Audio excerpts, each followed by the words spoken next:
udah mulai ditinggalkan. Yang kedua glide, ini yang sekarang mungkin banyak dipakai karena kemudahannya. Dan yang ketiga itu coil. Ini yang baru, kalau nggak salah baru versi 1 itu akhir tahun kemarin. Sebenarnya ini sangat menarik coil itu karena full Kotlin dan menggunakan coroutine juga di dalamnya. Tapi untuk sekarang kita glide aja. Kenapa nggak coil? Karena saya pernah bikin benchmark ala-ala gitu ya. Dari hasil sebenarnya coil itu lebih bagus, tapi karena dia masih baru versi 1 gitu ya. Artinya bisa jadi belum terlalu stabil lah, belum banyak bisa dipakai di production. Kalau untuk coba-coba mungkin sudah cukup baik. Jadi untuk skala production mending kita pakai yang udah stabil aja, yang sudah terbukti ininya kegunaannya ya. Jadi kita pakai glide. Kita bahas sedikit tentang Picasso. Picasso itu didefinisikan atau dia mengklaimnya adalah powerful image downloading and caching library for Android. Dia dibikin oleh Square, udah lama ya, dari 2013. Fitur-fiturnya diantaranya ini, ada beberapa. Jadi bisa caching juga, bisa transformasi, dan di adapter bagus katanya gitu ya. Yang coil, nah ini katanya sangat bagus untuk Android dan sangat menggunakan fungsi-fungsi dari Kotlin gitu ya, memanfaatkan Kotlin Coroutines dan kawan-kawannya. Dibuat oleh Instacart dan ini masih baru 2019. Tahun kemarin saya waktu bikin benchmark itu malah belum versi 1. Lumayan kecil, cepat dan mudah digunakan. Sementara Glide sudah cukup lama juga, dari 2012 dibikin oleh BAMTech.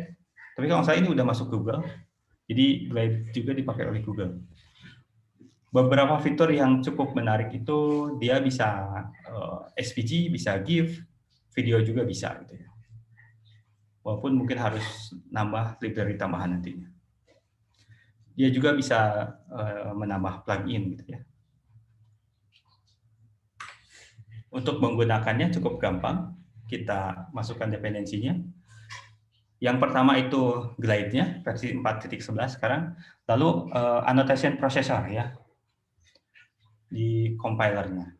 Lalu kita si pluginnya kita gunakan. Ini yang KAPT itu opsional ya, bisa kita tidak gunakan, tapi nanti ada warning.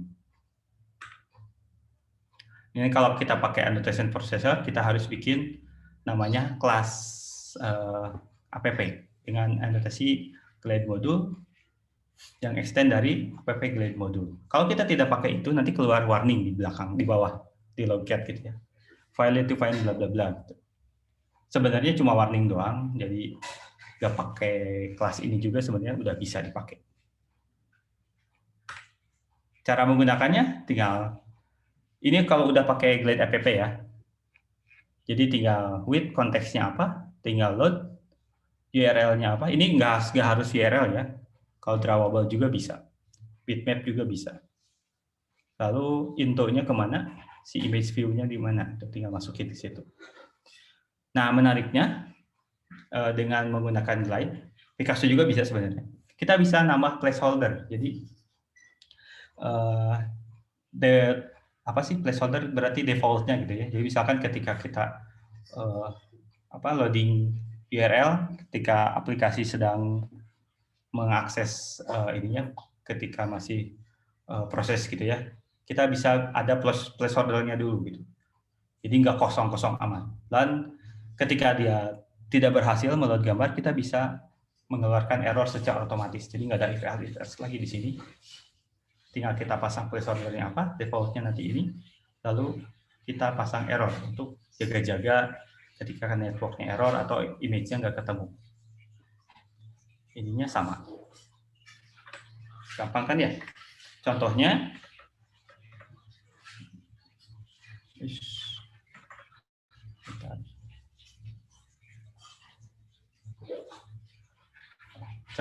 sangat mudah.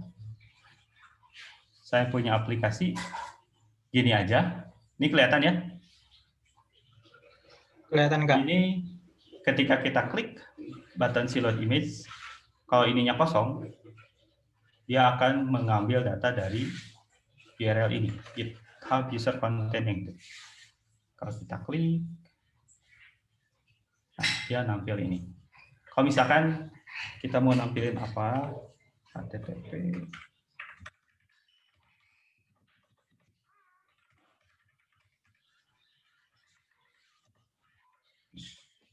kok jadi gini? Sorry.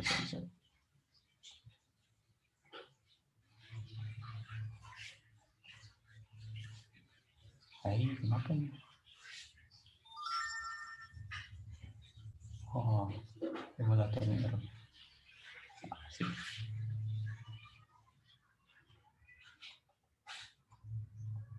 Bentar ya, laptopnya lumayan lambat.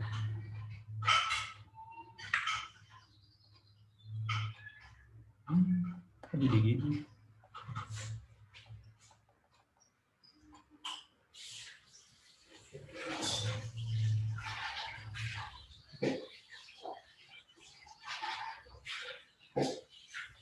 Waduh, lambat sekali.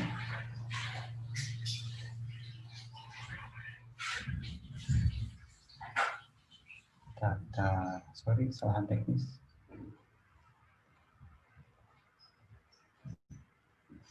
Ini kenapa lagi?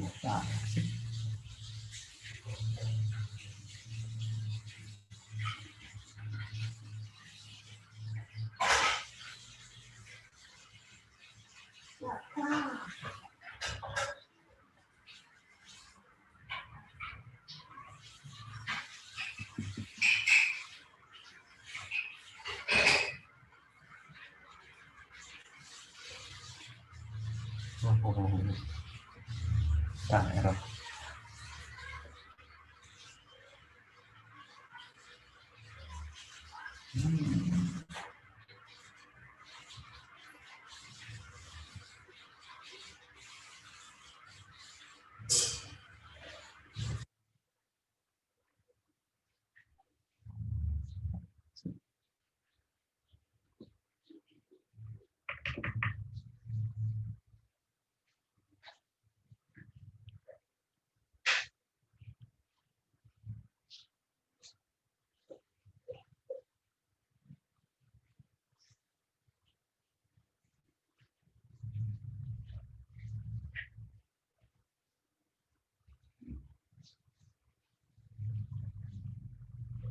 Waduh, sekali.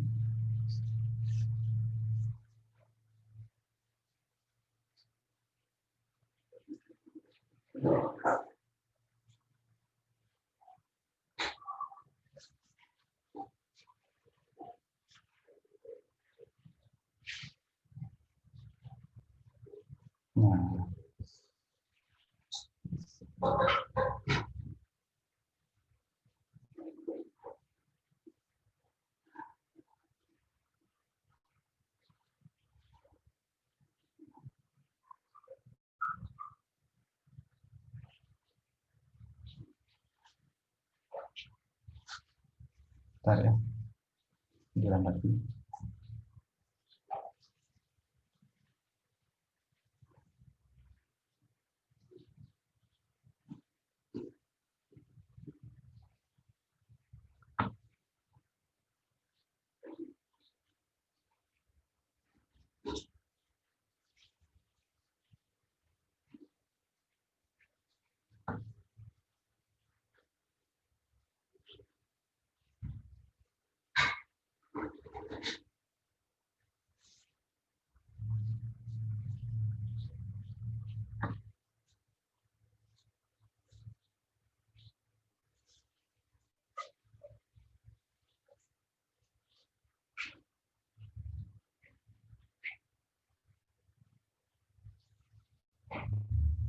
Ya, sambil nunggu kita lanjut aja dulu ya. Jadi cuma gini doang. Slide with load URL-nya apa, lalu masukin ke image view-nya. Sangat mudah. Nah, kita juga bisa lebih mudah lagi kalau kita pakai extension. Udah pernah belajar extension kan ya kemarin ya? Jadi daripada kita bikin ini terus-menerus kayak upload image, lebih baik kita bikin sebuah fungsi extension untuk image view-nya. Jadi misalkan kita bikin set image view from URL, lalu isinya adalah si glide-nya, kita manggil glide-nya. Nantinya ketika kita gunakan extension, kita tidak lagi memanggil si glide app-nya. Kita tinggal langsung aja if image set image from URL, lalu inputnya apa. Jadi secara tidak langsung dia akan memanggil glide.fit ini. Jadi ini sangat memudahkan misalkan ketika kita ingin membuat aplikasi besar, lalu banyak menampilkan gambar, daripada salah terus-terusan bikin placeholder, error, dan seterusnya, dengan resiko mungkin nanti salah image gitu ya. Nah, lebih baik kita bikin satu fungsi extension, lalu kita gunakan bersama-sama gitu ya. Hasilnya nanti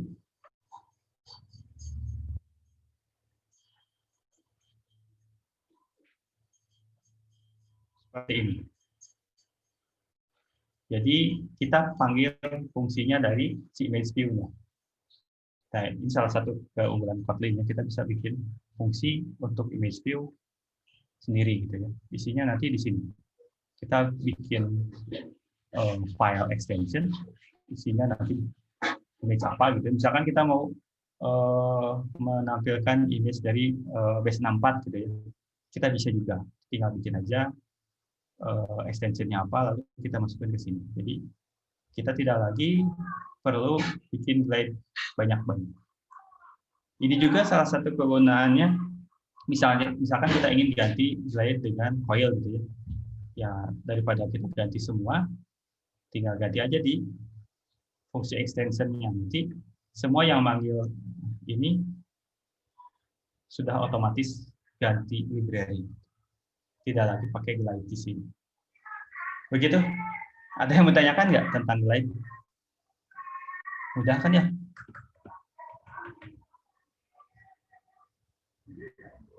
Halo? Ada 3 kalau dari aku.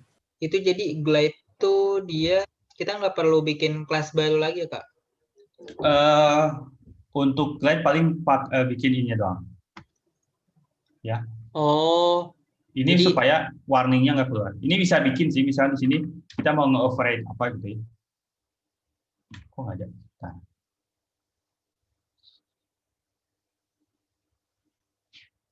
Override. Nah, misalkan ganti apa atau nambah option apa gitu ya di sini. Kalau nggak ada apa-apa, kita pakai default aja. Ya udah, kita bikin file kosongan dengan anotasi ini, glide module.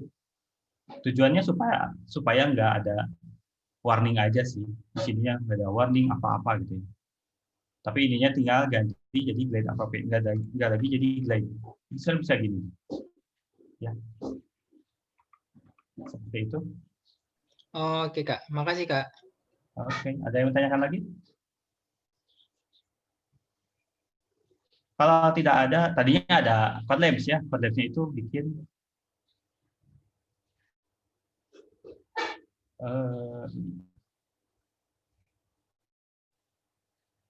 menampilkan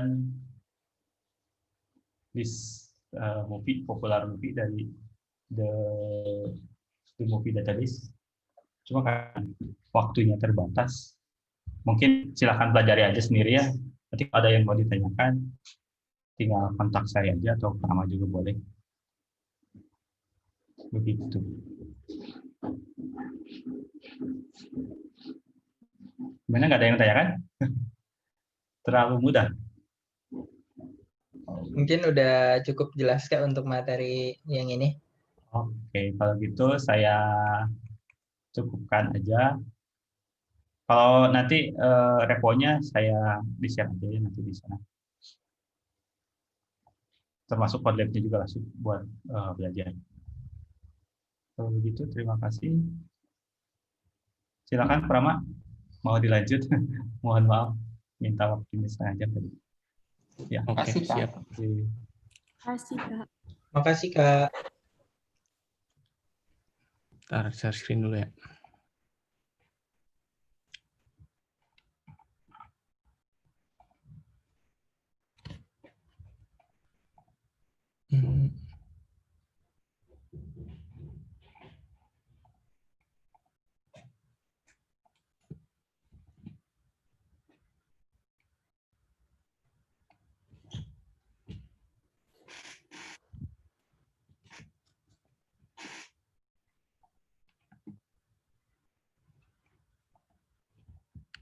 Bentar ya. Setting dulu.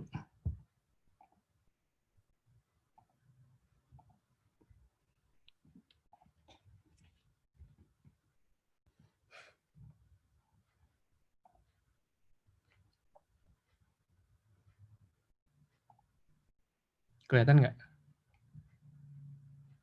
Kelihatan Kak? Oke.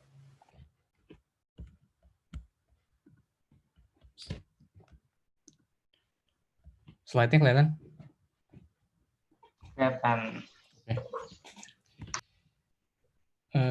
Selamat siang semuanya. Tadi udah beres materi networking sama image loader. Sekarang kita lanjut ke materi selanjutnya, yaitu reactive programming. Ada yang udah pernah dengar reactive programming atau pernah belajar mungkin? Aku cuma pernah dengar sih Kak. Iya, udah pernah dengar ya beberapa. Iya. Jadi reactive programming itu adalah suatu paradigma pemrograman yang berorientasi pada aliran data dan propagasi perubahan. Ini itu tentang respon terhadap perubahan value. Contohnya gimana? Contohnya ada persamaan X plus Y sama dengan Z misalnya. Terus pada satu waktu si X ini nilainya berubah. Maka persamaan ini nanti kan nggak sesuai lagi. Maka si Z-nya harus merespon terhadap perubahan X. Jadi Z juga berubah menyesuaikan terhadap nilai X. Jadi si X-nya ini ngasih tahu ke Z bahwa nilainya berubah, jadi persamaannya jadi sesuai. Terus ketika suatu waktu berubah lagi, dia ngasih tahu lagi, maka itu disebut dengan aliran data ya. Jadi tiap waktu tuh ada data yang dikirim dari X ke Z. Terus propagation of change itu proses dialirkan data dari X ke Z. Jadi si Z ini merespon perubahan dari X. Reactive programming allow us to manipulate stream of data secara asinkronus. Jadi asinkronus itu apa? Jadi kalau sinkronus itu kan misalkan ada proses A, proses B. Proses A jalan, terus ketika dia kirim ke proses B, si proses A nunggu proses B selesai, baru balik lagi ke proses A. Tapi kalau asinkronus, proses A jalan, kirim ke proses B, proses A tetap jalan. Terus nanti si proses B balik lagi, proses A memproses. Ini juga sama, jadi ketika si X ini ngasih tahu ke Z, Z berubah, tapi proses yang ada tetap jalan, nggak blocking. Di reactive programming itu ada aliran data yang diemit dari satu komponen ke komponen lain, dikirimkan. Jadi ada dua komponen. Yang pertama itu observable. Observable itu mengirimkan data stream, aliran data. Jadi ketika nilainya berubah, pada waktu tertentu dia ngirimin data. Kalau berubah lagi, dia ngirimin data lagi. Jadi aliran data gitu, yang bergantung pada waktu. Lalu ada observer. Observer itu yang menerima data dari si observable. Kalau tadi misal yang X plus Y sama dengan Z itu observable-nya yang X ya. Observable X, observernya Z. Jadi ketika X-nya berubah, Z menerima value X, lalu direspon dengan dia berubah juga.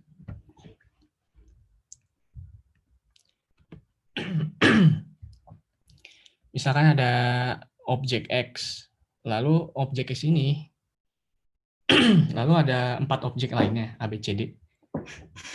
Objek 4 ini nilainya bergantung pada X. untuk bergantung ini, maka dia misalkan si X berubah, maka ABCD ini harus berubah dong.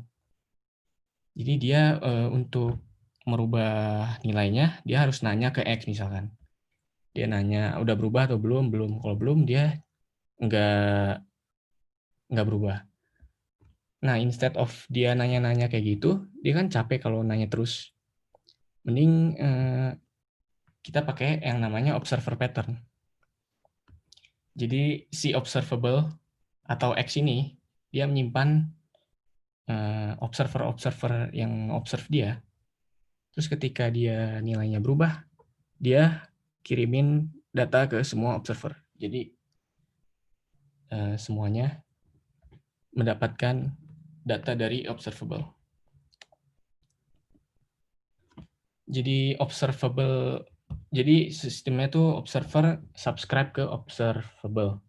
Terus nanti setelah subscribe, si observable-nya ngirim data setiap ada perubahan, tiap waktu gitu, ke observernya.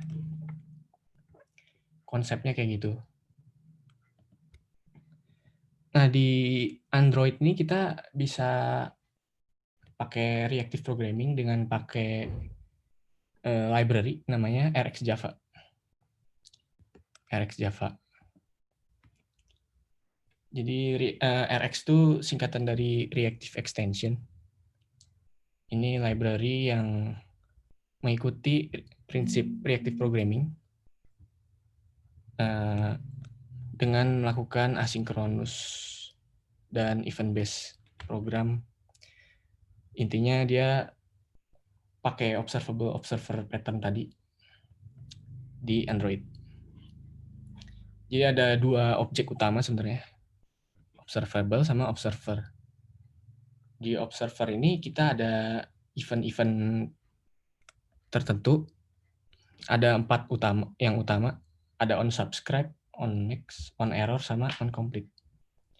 On subscribe itu yang dilakukan ketika dia subscribe ke observable.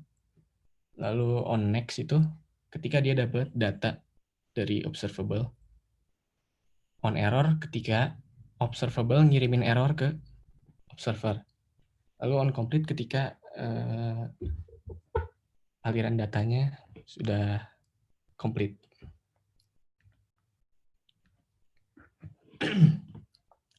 Di RxJava itu jadi ada observable, ada observer. Nah, di tengah-tengahnya itu kita bisa pakaiin operator.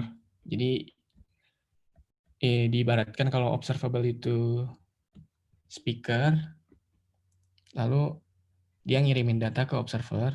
Di RxJava nanti kita bisa apply sebuah operator. Di sini berarti translator. Jadi kita bisa manipulasi datanya dulu sebelum sampai ke observer. Misalkan yang atas ini kan observable, yang bawah observer. Dia dikirim tiap waktu, ini aliran datanya ya. Jadi dia kirim 3, terus ada operator, jadi apa gitu. Terus 4 jadi apa, 2 jadi apa, seterusnya. Misalkan contohnya aja, misalkan ada fungsi filter, dia ngefilter misalkan X persen 2 tidak sama dengan 0, berarti kita ambil yang ganjil. Nanti ketika dia si observable-nya kirim yang ganjil, dia si observernya dapat yang ganjil. Yang genap dia nggak masuk karena udah ada function filternya.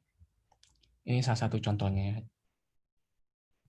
Terus untuk implementasinya di Android kita tinggal taruh aja di Gradle ya, implementation ini.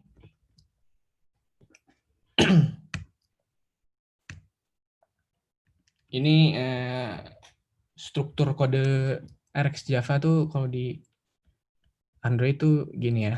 Jadi ada komponen observable, kita punya observable, terus yang kedua kita punya scheduler. Jadi kita karena yang namanya asinkronus, jadi kita pakai multi thread ya. Jadi ada observe on sama observe. Ada subscribe on, ada observe on. Subscribe on itu kita ngedefinisiin di thread mana si observable ini berjalan. Kalau observe on, kita ngedefinisiin di thread mana si observer ini berjalan. Dalam hal ini subscribe on-nya di schedules.io, observe on-nya di main thread ya.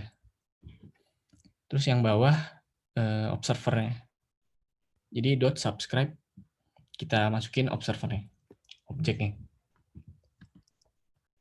Misalnya observable-nya ini kita panggil API itu observable. Kalau observer itu nanti kita implement suatu interface di mana ada 4 fungsi yang tadi. Jadi ketika dia on complete atau on subscribe, nanti dia panggil kode ini yang kalian definisikan nanti di dalam sininya.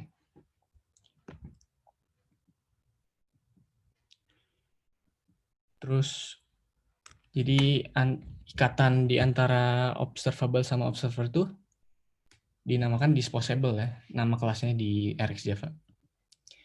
Jadi ketika observable kita definisiin thread-nya atau schedulers-nya, terus kita subscribe, nanti ini jadi disposable. Disposable itu ikatannya. Nanti ketika kita mau unsubscribe, kita panggil metode dispose. Jadi misalkan kita panggil API pakai RxJava. Terus misalkan si view-nya udah destroy, udah kita keluarin, kita harus panggil ini ya, biar ketika kita, kan ini asinkronus, ketika kita keluar dari activity, si ini tuh masih berjalan, si observable. Nanti ketika dia balik, kalau si activity atau si fragmentnya udah destroy, dia crash, nanti enggak, karena si ininya udah hilang, si view-nya. Jadi ketika on destroy kita panggil ini biasanya. Itu untuk mutusin si ini, si subscribe-nya. Lalu tadi kita ngomongin schedulers. Schedulers tuh ada beberapa macam. Ada I/O, schedulers.io tadi. Itu I/O itu singkatan dari input output. Jadi schedulers ini digunakan untuk biasanya input, misalkan kita baca tulis ke file system atau kita panggil API, itu kita pakai I/O biasanya. Terus ada schedulers.computation. Schedulers ini digunakan untuk kalkulasi-kalkulasi yang ringan atau yang nggak terlalu lama. Tapi bukan yang untuk input output ya. Terus kalau yang ada lagi schedulers.newThread. Ini yang operasinya agak berat. Karena dia bikin thread baru, terus kita suruh si thread-nya ngelakuin sesuatu. Tapi ini agak berat operasinya, untuk kita bikin thread baru tuh cukup ekspensif ya. Terus ada main thread. Main thread itu thread yang isinya UI related. Jadi kalau kita mau ngupdate, misalkan kita mau ngupdate yang di tampilannya, di UI-nya, kita pakai main thread ini.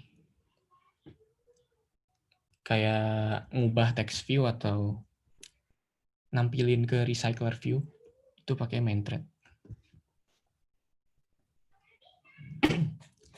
Observable juga ada tipe-tipenya. Yang pertama tuh ada observable. Itu dia nge-emit datanya secara aliran data tuh secara banyak gitu, endless. Yang kedua ada single. Si observable ini cuma nge-emit satu elemen aja, habis itu udah. Terus ada completable.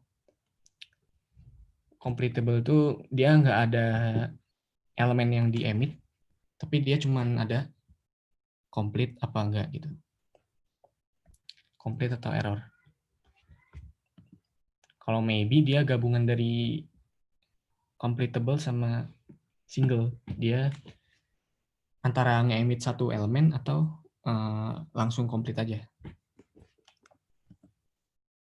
Terus ada flowable.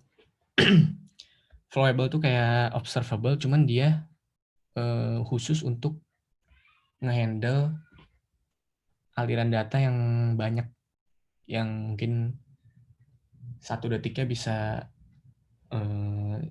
jutaan mungkin. Itu pakai flowable biar dia ada mekanisme handle data banyak. Lalu di RxJava tadi kita ngomongin translator, yang di tengah itu operator. Nah ini. Jadi operator RxJava-nya ada banyak. Ada operator buat create, ada transform, filter, combine, utility, conditional, and boolean. Ini kategori operatornya. Create itu untuk bikin objek observable-nya. Kalau transform untuk nge-transform si data yang dikirim dari observable, terus kita mau jadiin apa gitu.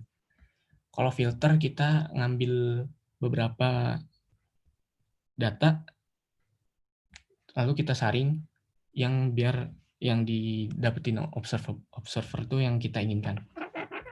Kalau combine kita nge-combine beberapa aliran data. Utility selain ini semua. Terus kalau conditional and boolean itu tentang kondisi apa, ada statement biar ngelakuin si aliran datanya kita kasih conditional nanti. Yang pertama operator create ya. Jadi ada observable.create. Itu kita langsung definisiin aja di dalam create-nya. Kita mau nge-emit data yang kayak gimana. Misalkan kita mau on next-nya yang merah, nanti langsung keluar yang merah. Yang biru. Kita langsung definisiin di dalamnya. Terus ada just, ini juga kita bikin observable, tapi kita cuma kasih nilai satu aja. Kasih, terus diterima oleh observer. Ada lagi from. From itu kita nge-emit data berupa iterable. Iterable itu bisa list, bisa map, atau array list. Jadi di-emit, lalu jadi ke observer jadi banyak gini. Lalu ada interval. Observable.interval tuh kita nge-emit data dengan ada jangka waktunya. Jadi ketika kita panggil ini, dia kita definisiin waktu intervalnya. Nanti setelah waktunya intervalnya ini jalan, baru dia nge-emit data. Dan emit datanya ini statik ya, 0, 1, 2, 3. Dia berhitung gitu. Mungkin kita langsung lihat contoh aja. Ada yang mau ditanya dulu nggak?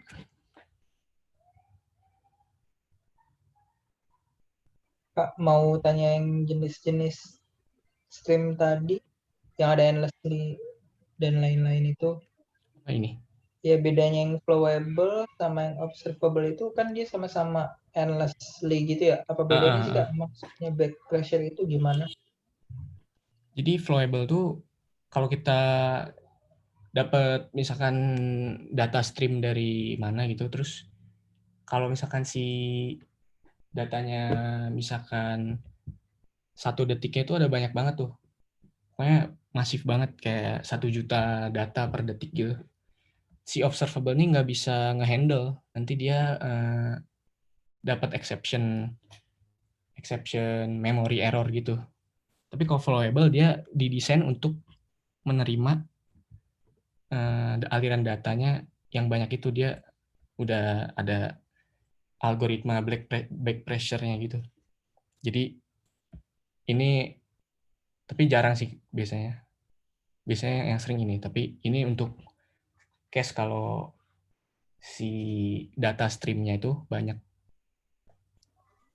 Itu Kak, banyaknya tuh maksudnya dalam 1 detik tuh dia nerima berapa data, tapi bisa Iya, kecil-kecil atau kayak misalnya satu tapi kayak besar gitu. Kayak misalnya video banyak atau sih, lebih banyak. dari kuantitinya gitu ya Kak. Iya sih, lebih ke quantity. Oh, oke Kak. Makasih Ya, Kak. yuk. Ada lagi pertanyaan? Kalau nggak kita mau cobain create operator yang nggak ada. Oke. Kita coba create operator. Di sini saya bikin create observable.create kan. Terus kita mau bikin tipe data streamnya itu integer. Lalu kita di sini tinggal kita mau nge-emit datanya gimana gitu. Misalkan kita mau nge-emit data dari 0 sampai 5. Kita bikin for loop, terus kita panggil onNext. Nanti si observer nih nerima dari onNext-nya ini. Misalkan 0, 1, 2 gitu. Terus udah selesai baru kita panggil onComplete.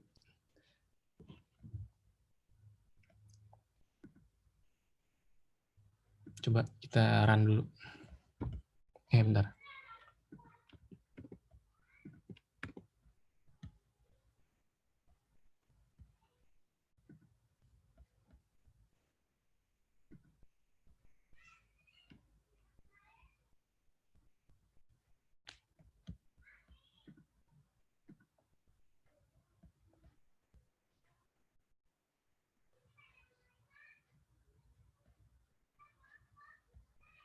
Ini Rx create onNext 0, 1, 2, 3 langsung muncul dia.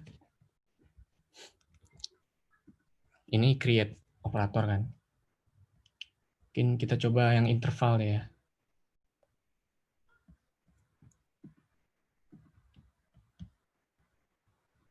Ini interval.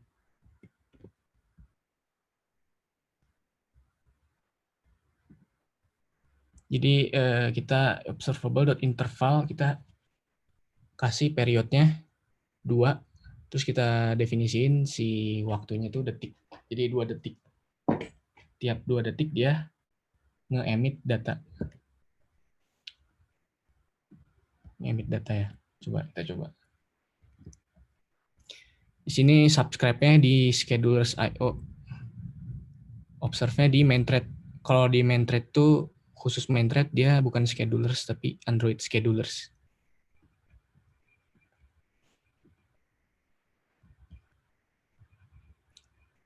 Nah, di sini dia 0, 1, 2 baru muncul setelah 2 detik kemudian. 3, 4. Kita nggak definisi nilai di sini, dia langsung statik 0, 1, 2, 3. Dia berhitung. Nanti kita bisa olah si datanya ini dari operator lain. Tiap 2 detik.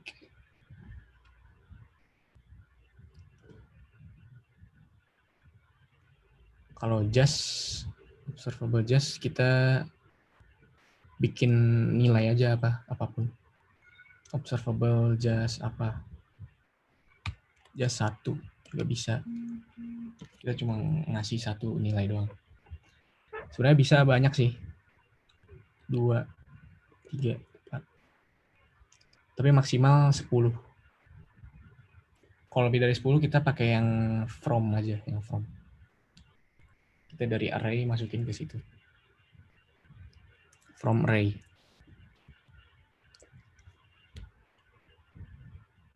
Gitu sih. Masih ada yang lain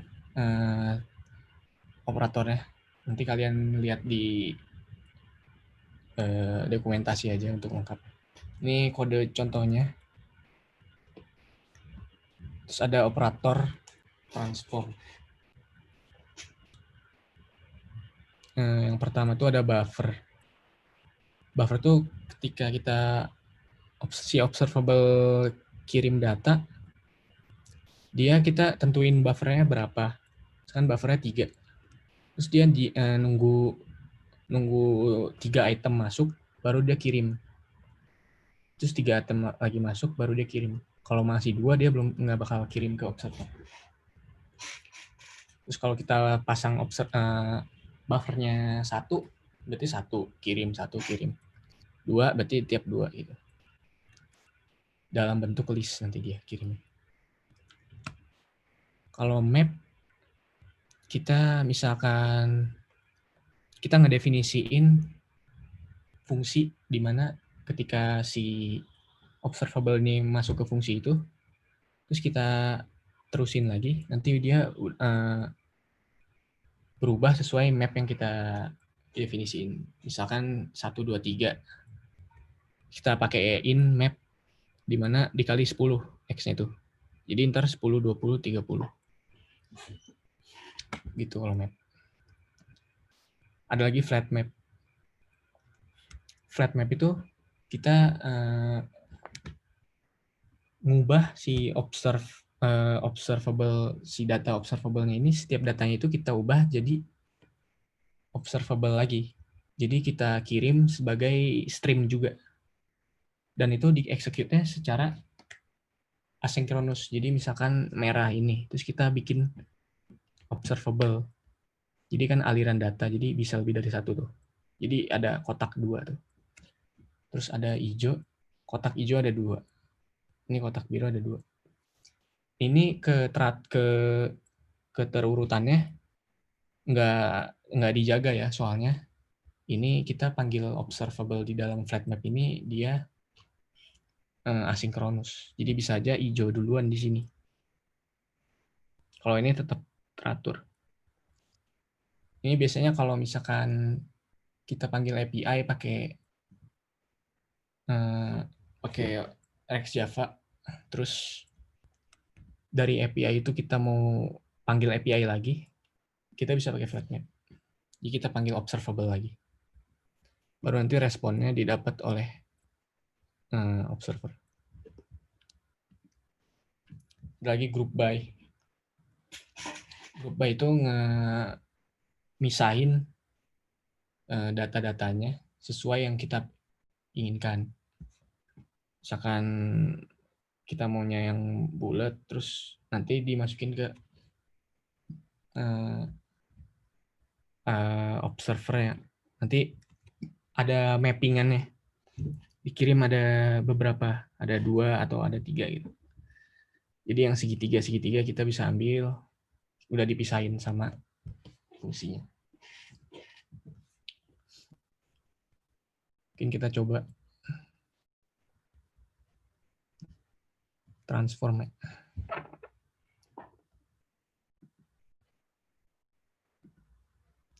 Misalkan flat map, kita bikin .just itu 3, 4, 5, terus kita pasang scheduler, terus kita flat mapping. Jadi kita flat mapping dulu, baru kita subscribe.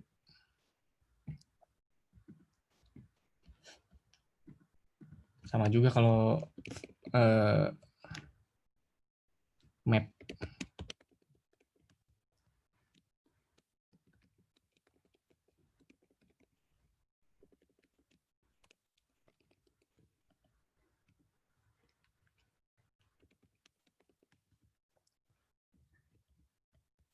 Ini kita pakai map coba.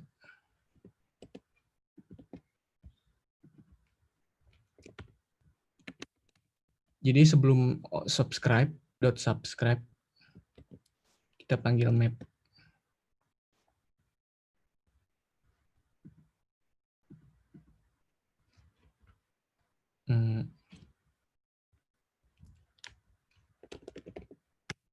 Kita kali 3 kali 2.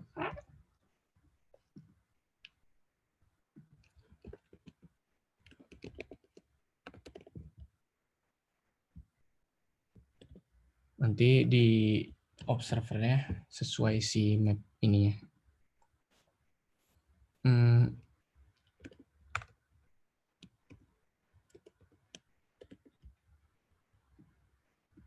Ini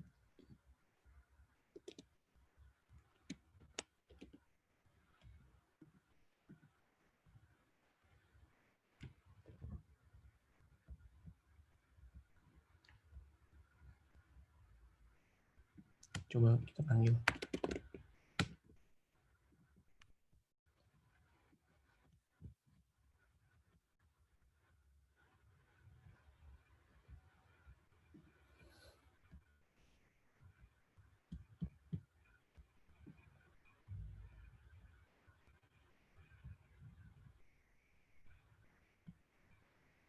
Bentar, ini jadi tabrakan.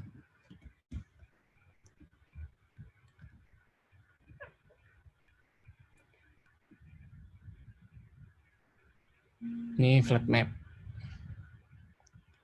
Tapi sebenarnya kalau misalkan dia berupa API call, nanti dia nggak selalu terurut kayak gini. Karena beda API. Bisa beda API tiap data. Kalau map biasa, dia nggak nge-return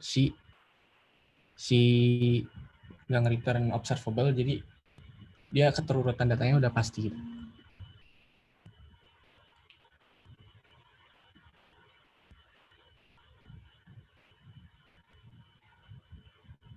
Gitu.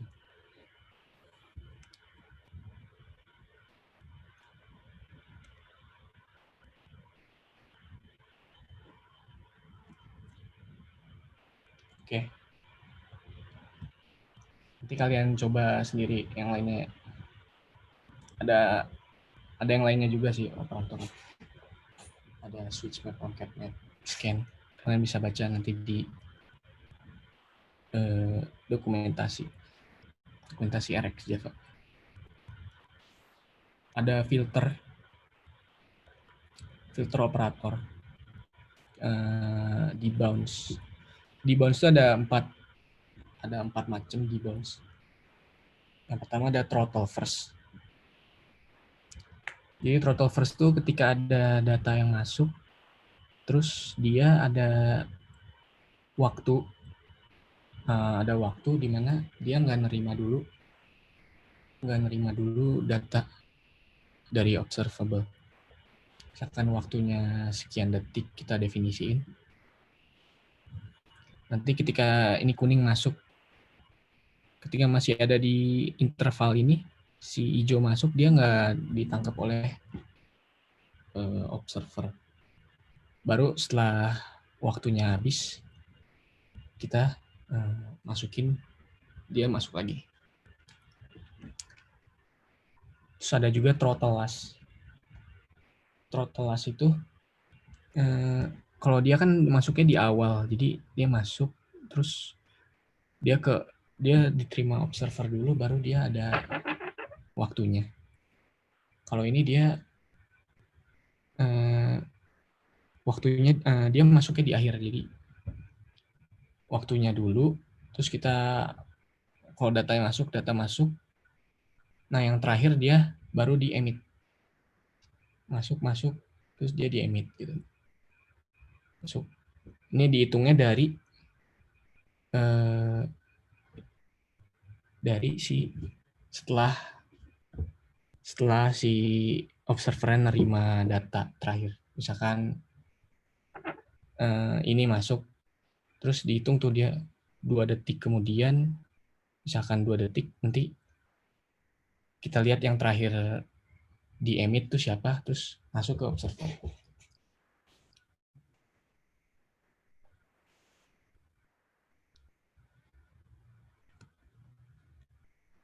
Lalu throttle latest sama kayak throttle last, cuman dia bedanya di awal dia nge-emit data langsung. Jadi si bola yang ini, yang merah kan nggak masuk tuh. Kalau ini dia masuk, terus baru dia ngitung. Terus diambil yang terakhirnya di ini interval ini. Gitu. Terus ada throttle with time up atau di bounce. Kalau ini dia ngitung ulang waktunya ketika ada data yang masuk, misalkan merah, nggak ada yang masuk kan, dia masuk ke, nggak ada yang masuk lagi, dia dikirim ke server. Tapi kalau di yang kuning ini, dia di tengah-tengahnya itu ada data lagi masuk, terus dia ngitung lagi, baru kalau udah nggak ada yang masuk, dia kirim ke observer. Ini biasanya kalau yang throttle with timeout nih, kayak contohnya ada search bar, terus kita ngetik berapa huruf, terus ada sugestinya kan, suggestion. Nah, setelah kita berhenti ngetik beberapa detik, baru dia muncul kan. Kalau kita masih ngetik, dia nggak langsung muncul. Terus kok misalkan kita ketik lagi pas di tengah-tengah waktu di bounce-nya ini, dia nggak bakal muncul. Itu kalau contohnya. Terus kita contoh, masih ada lagi sih, filter. Filter itu kita ngefilter sesuai, kita ngambil data yang ada di observable sesuai dengan fungsi filter yang kita bikin. Kita bikin bebas aja. Misalkan mau ngambil yang datanya kayak gimana, itu kita bebas. Bisa return yang bulat doang, nanti yang masuk yang bulat. Kita coba.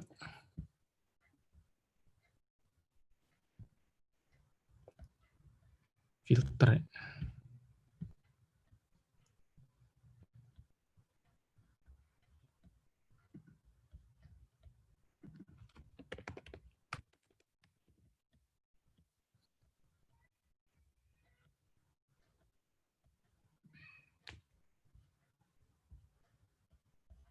Kita coba yang di bounce dulu. Misalkan throttle first tuh yang paling sering kita pakai tuh kalau misalkan ada tombol di activity. Misalkan tombol submit nih, ada form terus kita submit. Itu kita kalau klik berkali-kali, kalau nggak pakai handle apa-apa, dia bakal bisa submit berkali-kali kalau kita cepet gitu. Sebelum si activity-nya sempat pindah, dia bakal ke detect 2 kali gitu. Tapi kalau kita pakai throttle first, kita klik sekali, terus kita klik lagi, dia ada waktu dulu biar dia nggak nerima input. Jadi misalkan kita klik submit, dia cuma sekali. Misal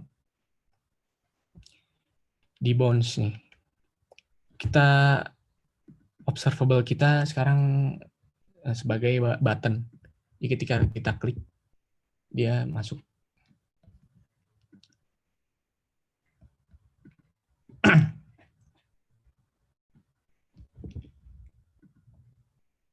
ini klik sekali kan. Dia diklik nggak mau, nah baru nambah. Ini gue kasih window duration-nya 3. Jadi dia nunggu 3 detik dulu baru dia ngambil input lagi. Ini 4 kan. Tapi diklik nggak mau. Dia nunggu 3 detik dulu.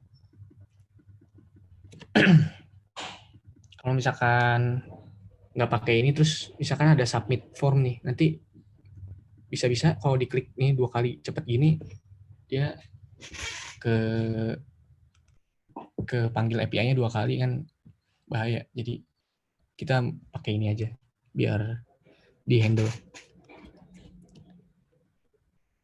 Filter, kalau filter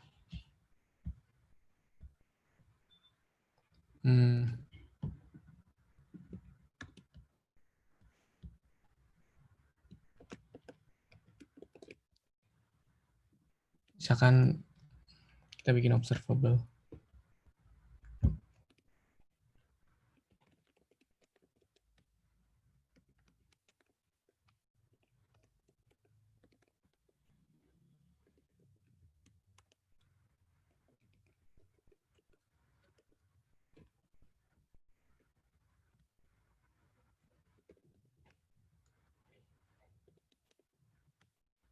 Kita pasang scheduler-nya.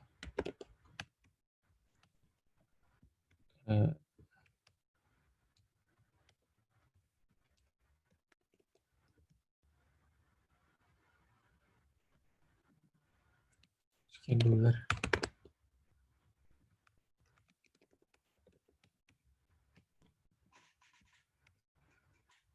Kita pakai fungsi filter.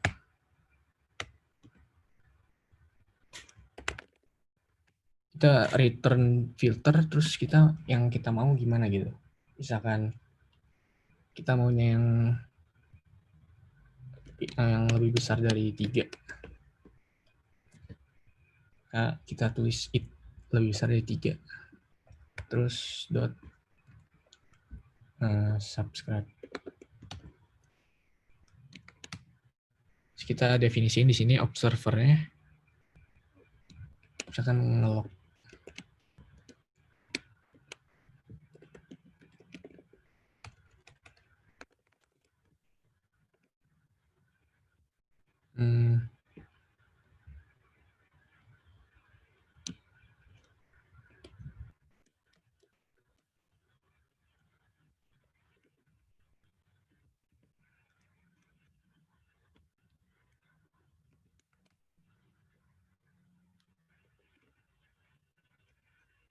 Ini kita observer.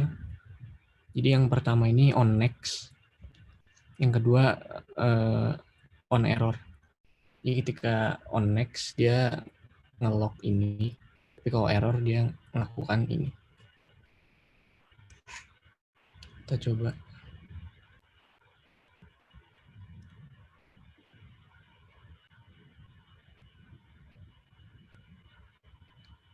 Part 56 kan. 1, 2, 3-nya nggak diambil.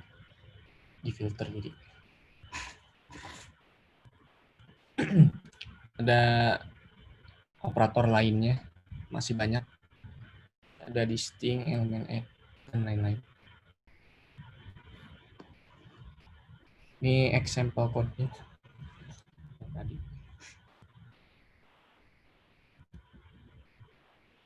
Kalau ini yang tag ini kita ngambil sesuai banyaknya tag-nya. Misalkan kita tag 3.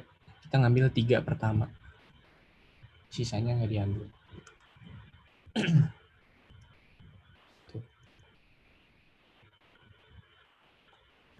Ada pertanyaan lu nggak? Coba.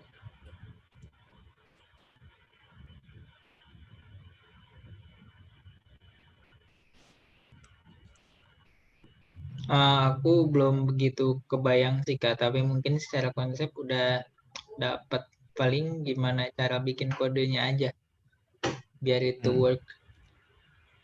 Sama Kak. Ya intinya harus nyoba sih nanti biar kebayang. Ada lagi? Kak, mau nanya ini, tadi kan kakak kasih contoh penggunaan tombol submit. Terus kalau contoh-contoh lain apa kira-kira, mungkin biar bisa makin kebayang. Yang mana? Yang ini kan yang tadi search bar. Kalau throttles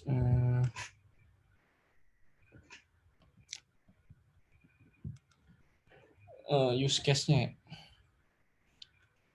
Iya. Belum pernah nemu use case ini sih. Paling kalau filter kan kita misalkan manggil API terus kita filter yang kita inginkan kan. Kalau throttles apa ya?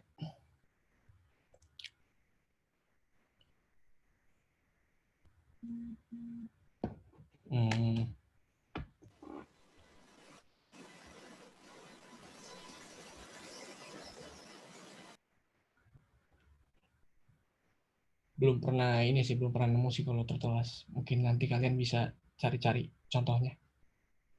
Kalau throttle first, soalnya sering nemu yang klik tadi. Kalau yang ini search bar contohnya. Karena ada banyak juga sih operatornya. Kita bisa pilih yang mana aja.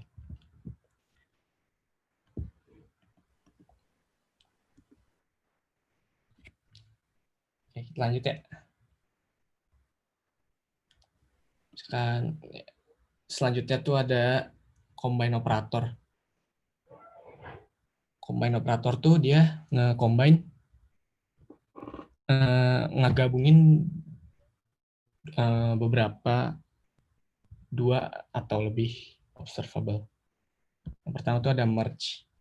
Jadi merge itu ada 2 observable dengan waktu data yang masuk masing-masing. Terus kita merge, jadi dia ngambil dua-duanya aja gitu. 20, 40 masuk, satunya di sini. Masuk semua. Kalau yang lagi zip itu dia yang pertama sama yang pertama, yang kedua sama yang kedua gitu. Jadi misalkan ada 2 observable, ada 1, 2, A, B gitu. Ini data yang pertama. Kalau si data yang kedua, kalau observable yang kedua ini belum nge-emit data pertama, dia nggak bakal masuk ke observer. Jadi yang satu terus yang A masuk baru dia emit. Yang kedua masuk, nungguin yang B dulu baru masuk. Yang C masuk, tapi data yang ketiga yang di sini belum ada. Jadi nungguin. Baru 3 masuk dia di emit. Ini D masuk, nunggu yang keempat dulu baru. Intinya dia masukin emit data, urutannya nungguin si observable yang satu lagi.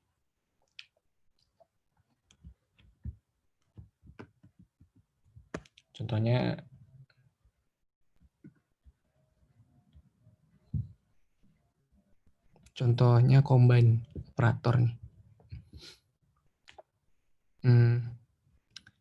Misalkan kita kasih interval 300 milisecond terus 450. Ada 2 observable. Terus kita zip.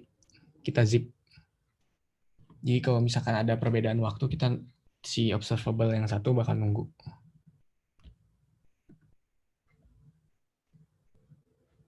Terus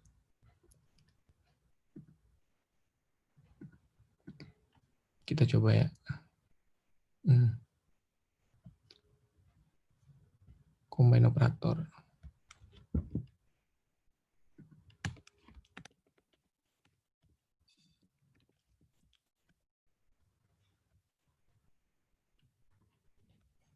Ini yang merge juga.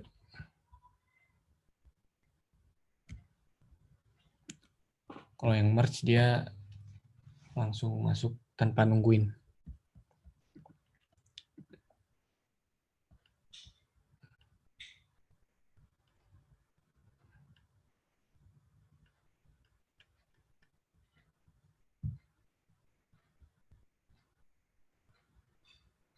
Bentar.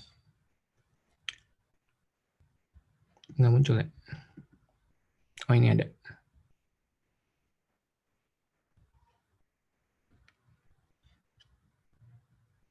Mungkin kita ubah.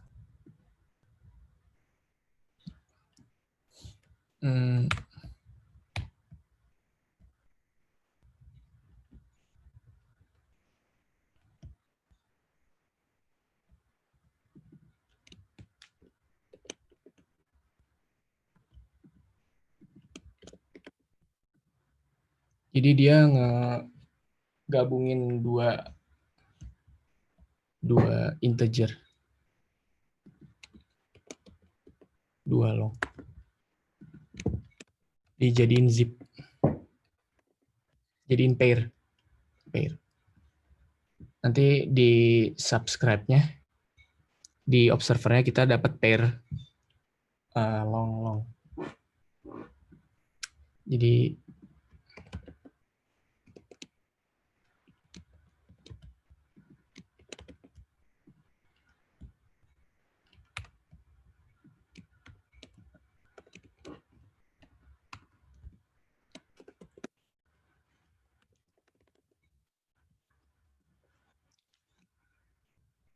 kita mau akses datanya,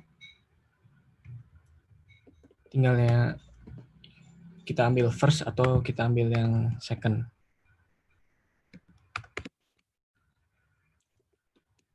Sesuai dari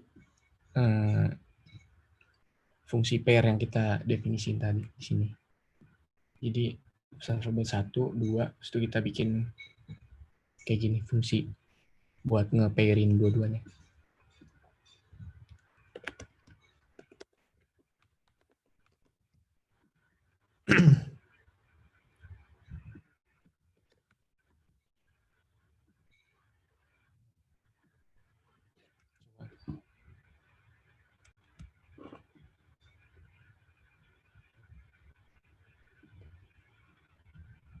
Oh, 0, 1, 2, 3 gitu.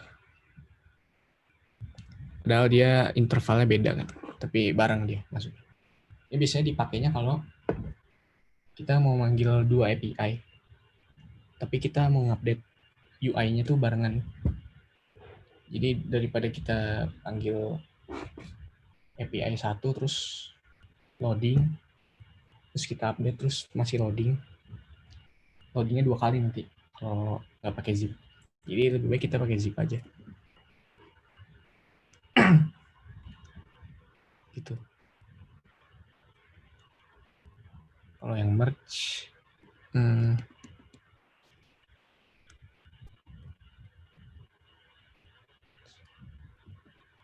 coba. Kalau yang merge sebenarnya kayak biasa aja, cuman dia digabung aja sih.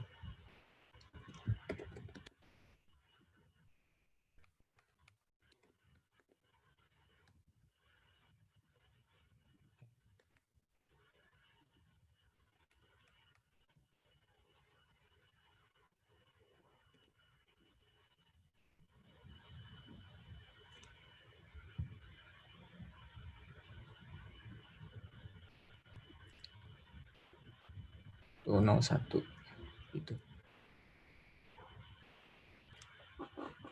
Dia 1-1 ngirim.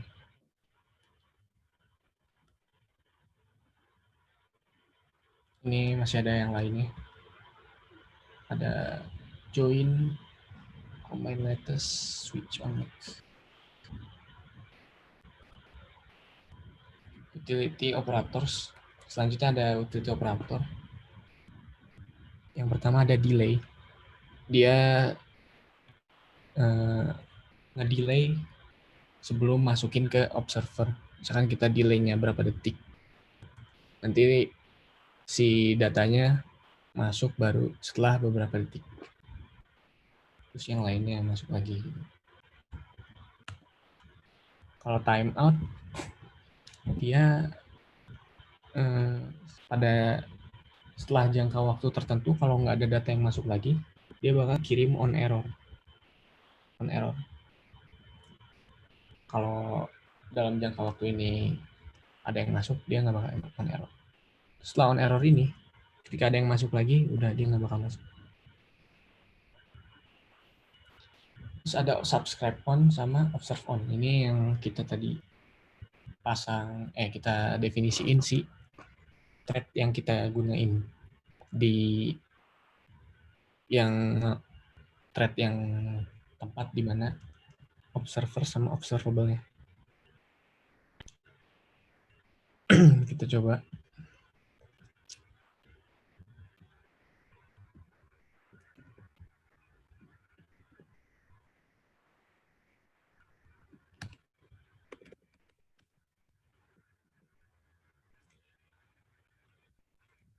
Misalnya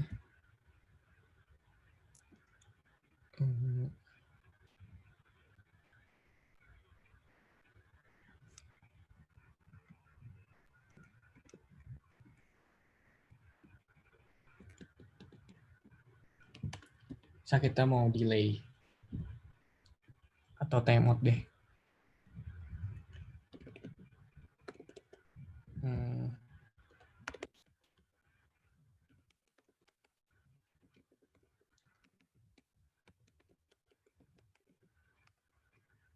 Dot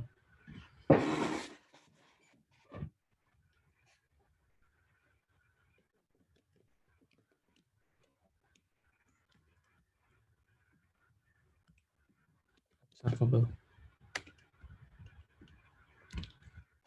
5 detik.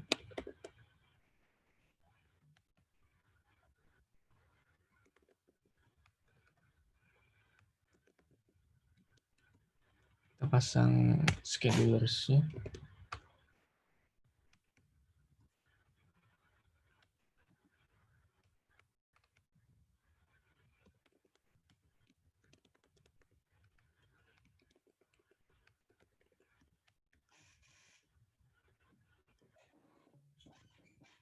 Baru di sini kita kasih timeout.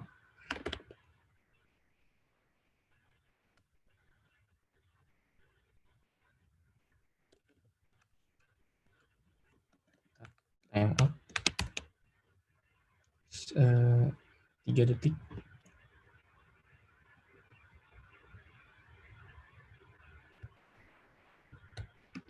Segini.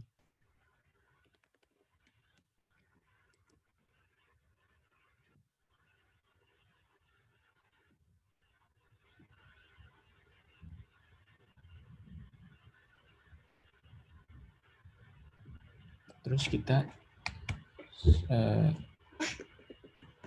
subscribe.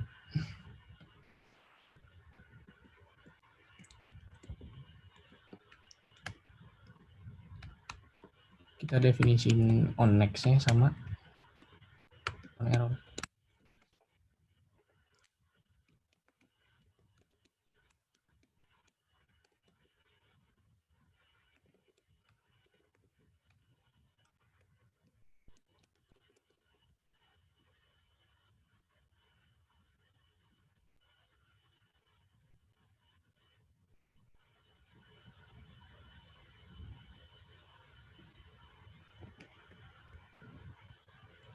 Ini kenapa error ya?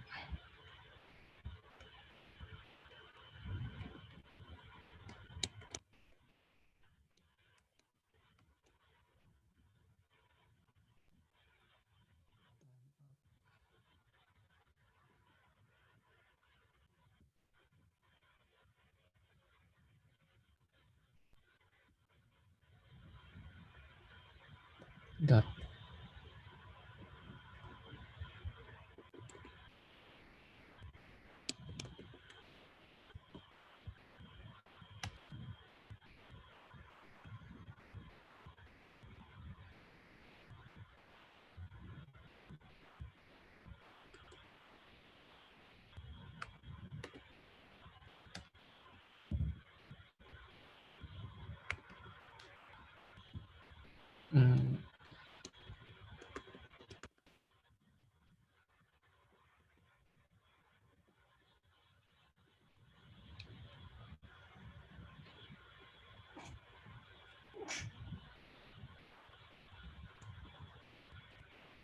Ntar lupa sintaksnya kayak gimana ya. Tengok. Kita skip dulu ya. Yang pakai delay dulu.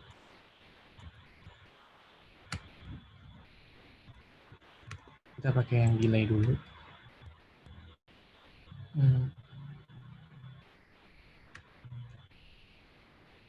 Dot delay.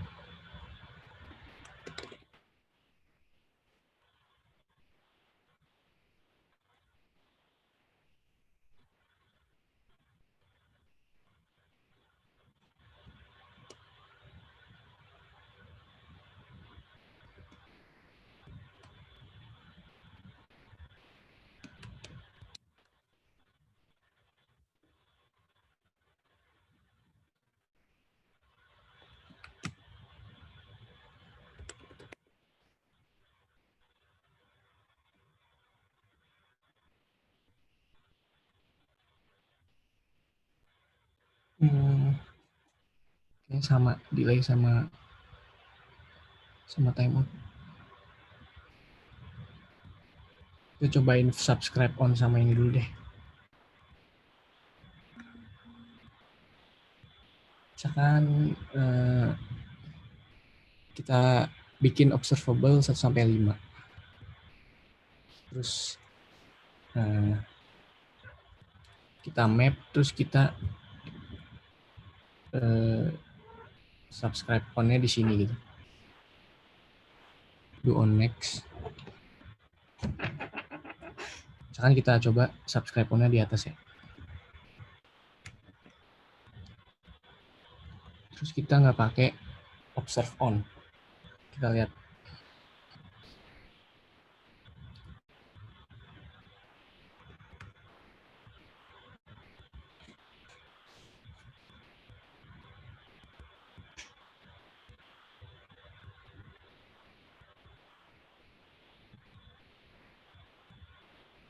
Dia ketika di sini thread-nya adalah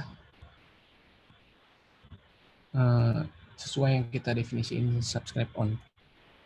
Jadi kalau kita nggak definisiin si observe on-nya, si ini berjalan di atas thread yang computation tadi. Yang ini. Tapi kalau kita pasang observe on,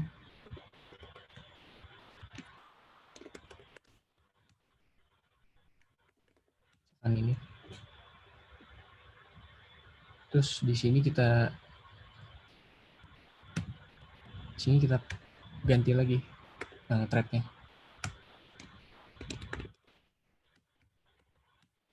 Kita bisa ganti-ganti thread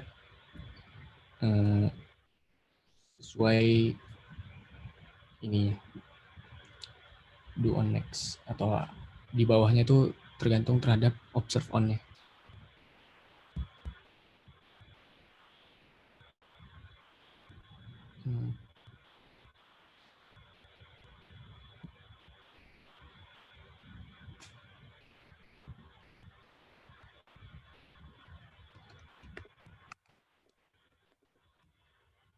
Jadi yang atas ini dia berjalan di computation karena kita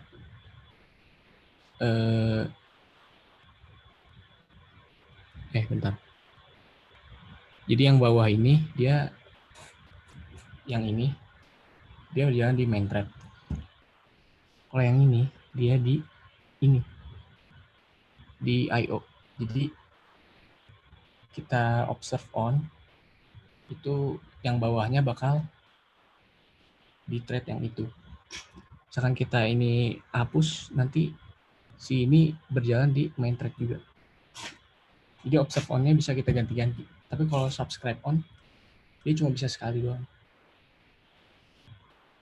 Misalkan kita subscribe on di sini, kita ganti. Dia nggak bakal peduliin ini. Dia bakal peduliin yang paling atas. Jadi si subscribe on ini, si observable-nya berjalan di subscribe on. Kita nge-definisiin thread. Yang timeout Coba kita lihat dulu ya.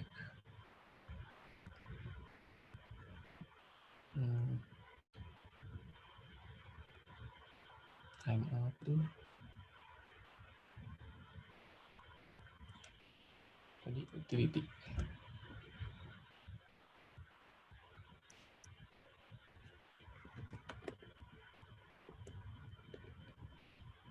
Contohnya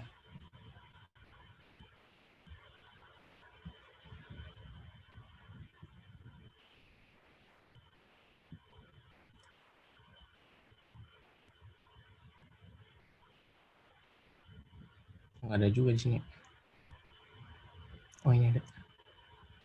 Delay. Oh, delay itu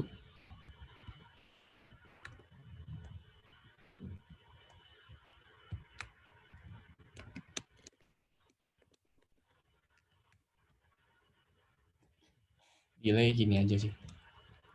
Dia delay 2 detik nanti. Kalau timeout juga kayaknya gitu. Nah. Coba kita coba.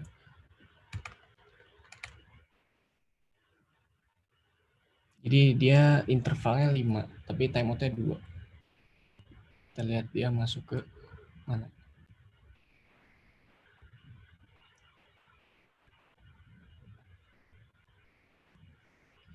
Nah, dia masuk ke error. Setelah 2 detik gak ada yang masuk, jadinya dia ke on error. Gitu.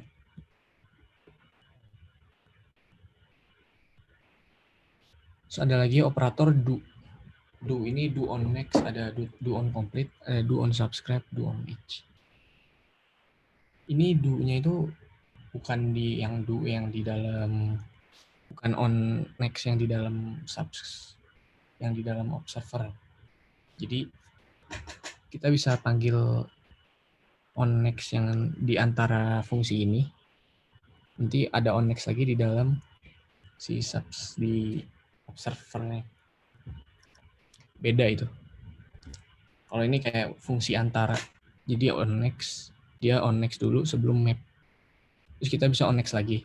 Setelah kita mapping, kita on next lagi ngapain?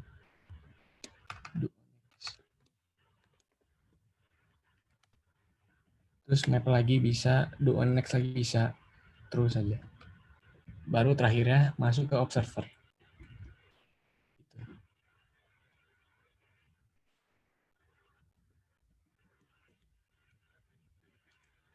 Next-nya ada conditional dan boolean operator.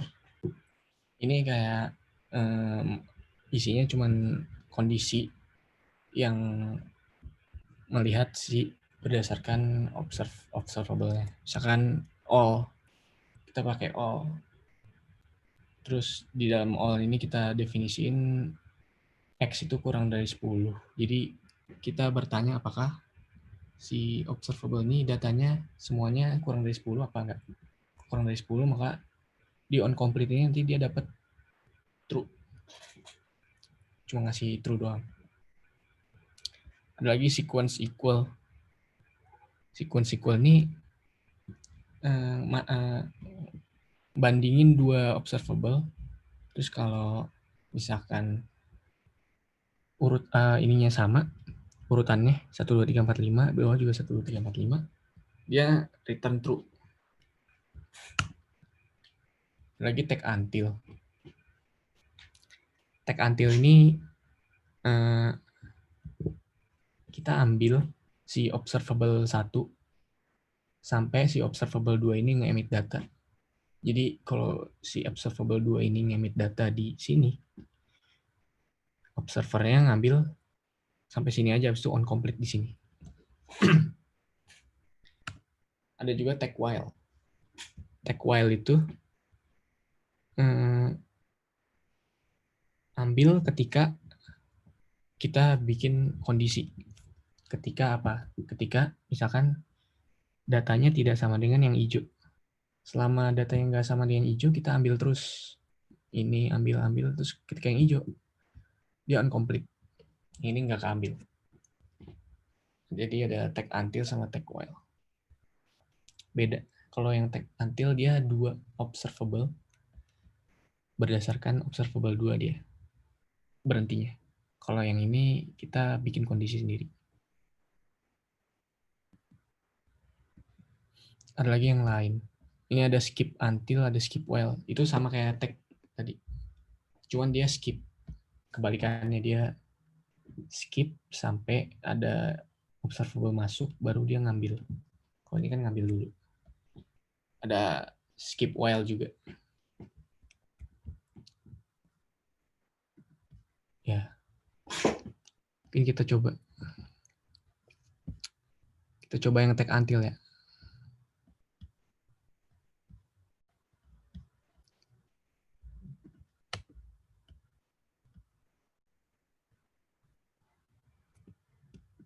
Misalkan 1,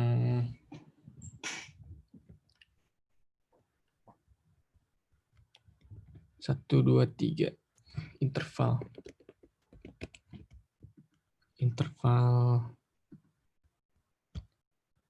2 detik.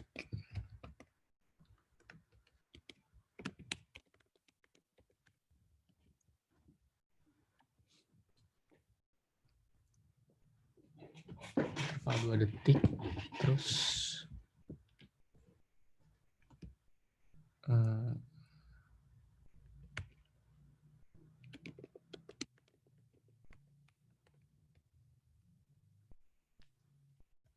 kita bikin observable delay.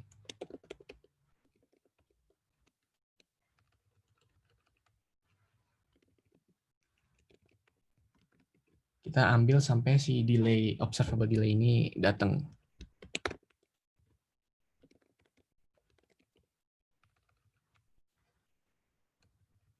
Observable dot delay. Misalkan delaynya 7 detik.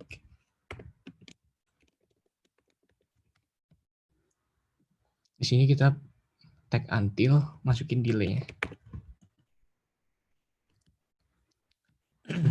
Jadi kita ngambil si interval ini sampai selama si observable ini belum nge-emit data, which is dia nge-emit data setelah 7 detik. Berarti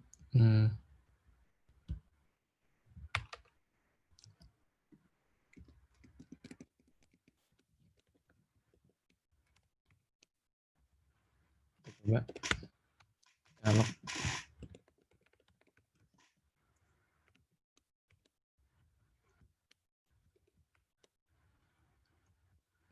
kita log si datanya.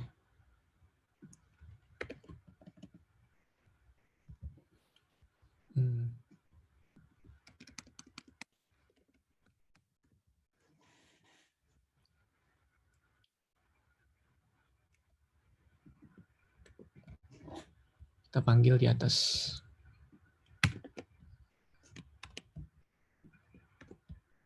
Coba.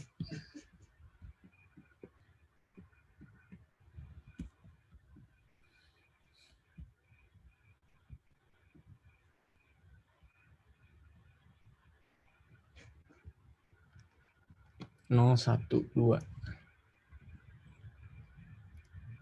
Udah. Karena si delay ini udah ada, si observable delay ini udah nge-emit data, maka selanjutnya nggak diambil lagi sama si observernya.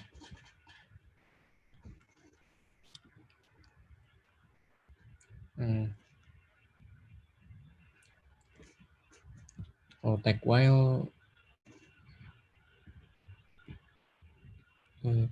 coba kita pakai tag while.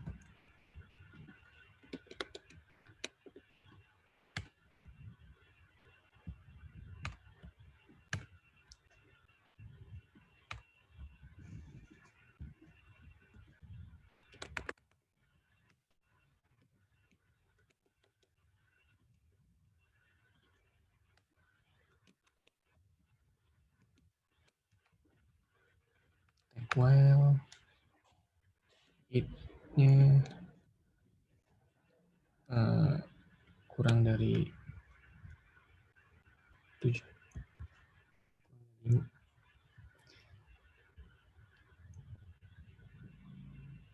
Jadi ketika dia selama kurang dari 5 dia ambil terus. Tapi ketika dia udah sama dengan 5, dia langsung on complete otomatis kalau tidak memenuhi tag while-nya.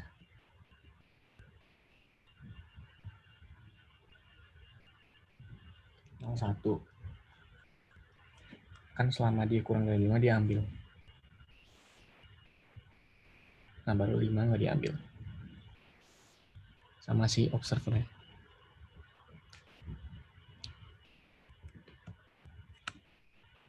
Ini yang lainnya.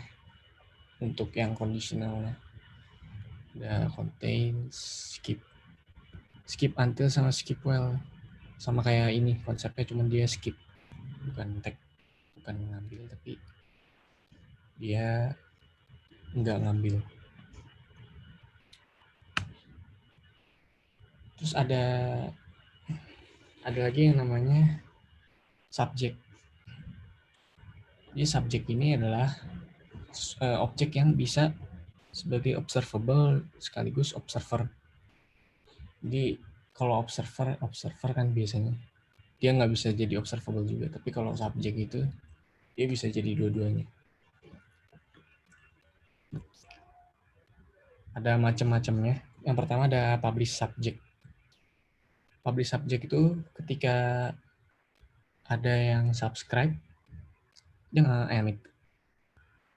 Terus ketika ada subscriber lain, dia nggak subscribe di sini. Terus dia dapat data setelah yang ini, jadi yang biru. Jadi yang ini nggak keambil. Publish subject. Kalau replay subject itu dia nge-replay. Jadi dia subscribe, dia dapat data yang sebelumnya juga, yang merah sama yang hijau. Jadi dapetin ini, baru dia dapat yang biru. Replay subject. Terus ada lagi behavior subject. Behavior subject tuh dia misalkan nih sebelumnya tuh ada yang warna pink. Dia nge-subscribe, habis itu dia dapat data terakhir yang di-emit sama observable. Misalkan ini kita subscribe di sini, terus dia nge-emit data sebelum dia subscribe.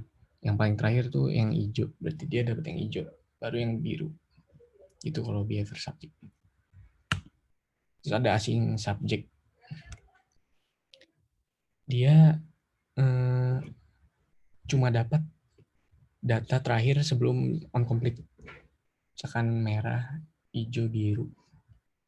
Terus dia subscribe udah dari awal padahal, tapi dia dapat baru pas on complete, terus dia dapat yang terakhir. Ini juga gitu, yang bawah. Gitu sih.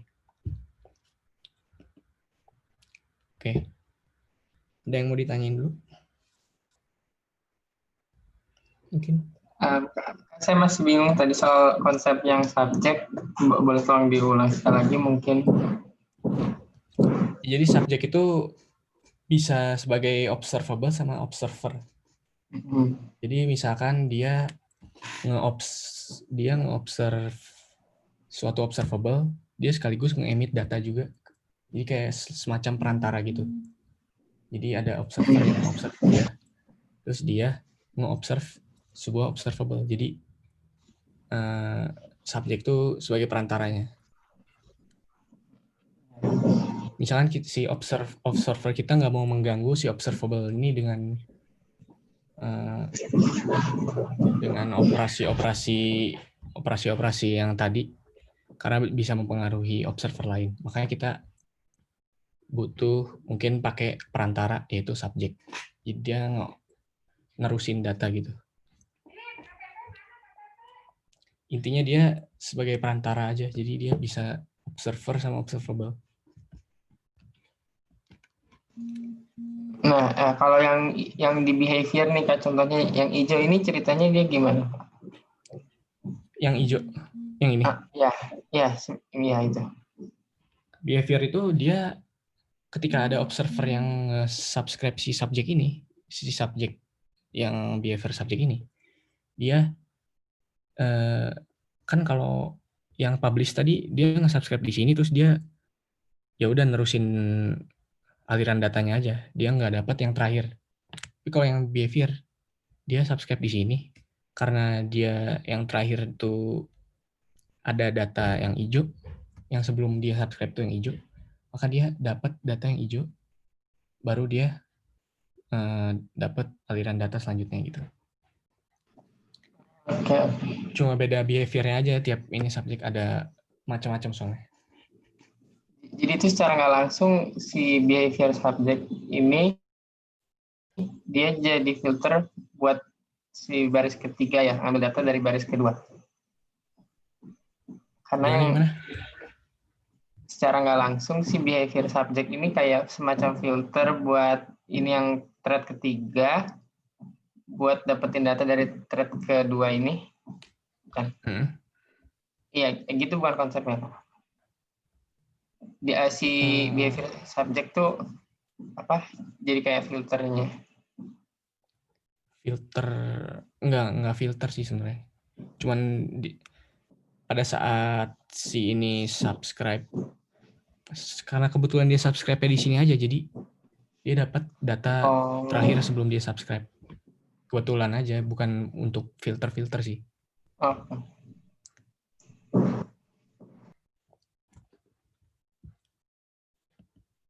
Ada yang lain? Pertanyaan?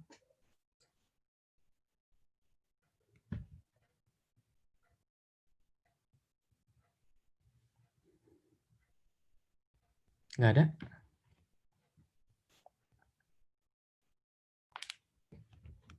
Kalau nggak ada, kita latihan. Kita call API pakai retrofit. Tapi kalau retrofit tadi kita kan objeknya itu objeknya itu call ya? Call. Kalau retrofit yang tadi kalian bikin. Ini kalian pakai RX Java. Jadi tipe datanya observable. Terus kalian panggil API ini. Poke API. Kalian panggil. Terus di sini ada dokumentasinya. Bebas mau panggil yang mana, API-nya ini ada banyak. Panggil yang mana aja, terus kalian tampilin aja. Kayak misalkan kita panggil Pokemon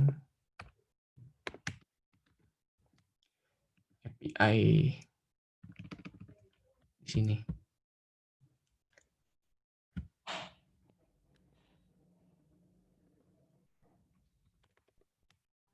Nah, misalkan kita panggil API terus kita dapat ini datanya. Sekalian tampilin aja pakai recycler view nama-nama Pokemonnya nih, ada ini. Cukup string aja, yang penting kita panggil API-nya pakai observable aja. Terus coba pakai flat map sama map ya, dimanfaatkan. Jadi misalkan kalau yang flat map misalkan kalian panggil API Pokemon, terus ketika kalian udah dapat responnya, kalian flat mapin, terus kalian panggil lagi API yang lain.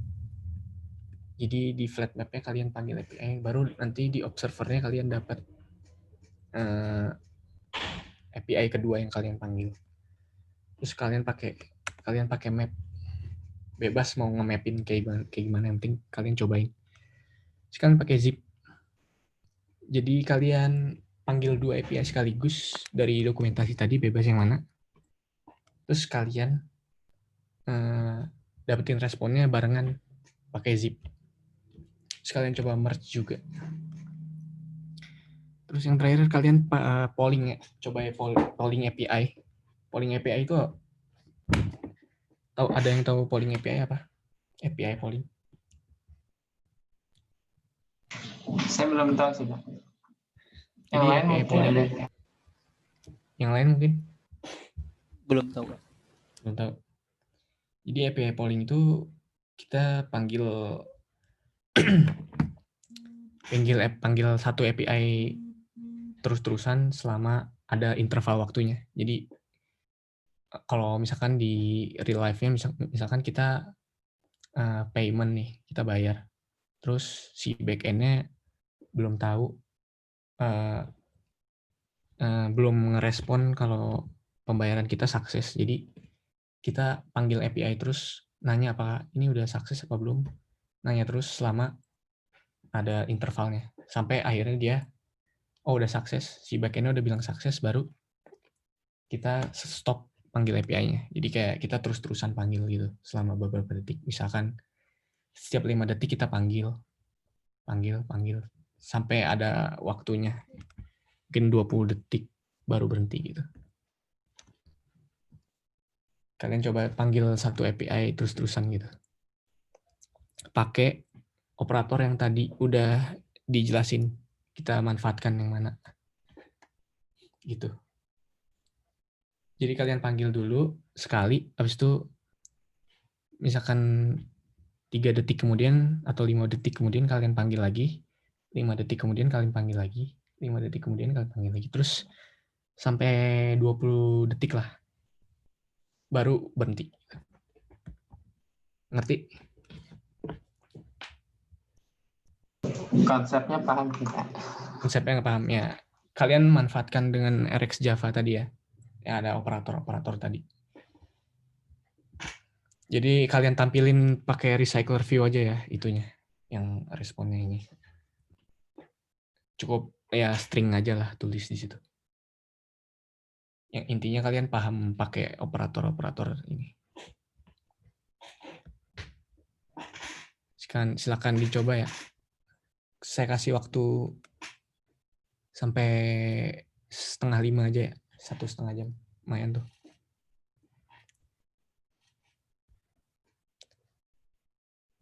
Kalian ini dulu apa?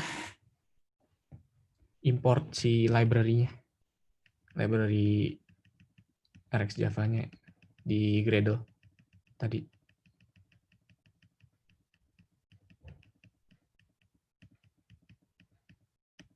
Mana tuh tadi?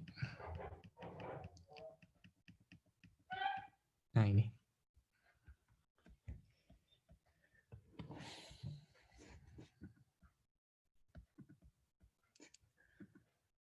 Oke. Silakan kerjain ya. Sampai 4:30. Kak, boleh minta PPT-nya mungkin? Oh iya. Iya. Ntar di-share dulu.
kalian panggil API-nya pakai retrofit aja ya.